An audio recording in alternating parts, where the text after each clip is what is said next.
Welcome. In this video, I'll show you how to download Clipchamp.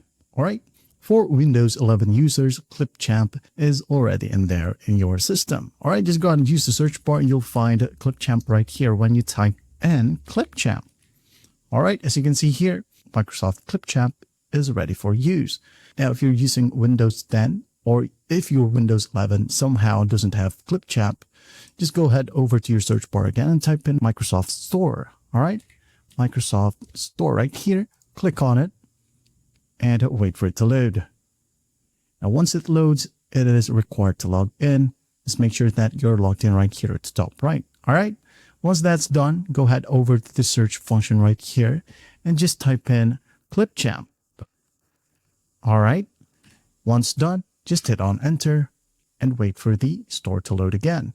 Now as you can see here, in the first suggestion in the list, Clipchamp is available. Just click on it and you should be able to see install or get right here. Just go ahead and click that, then just wait for the process to finish. All right. Now, once done, you can just go ahead and click on open right here. And it says starting up.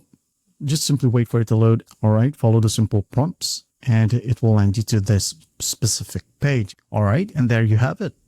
Well, I hope this video helps and I'll see you in the next one.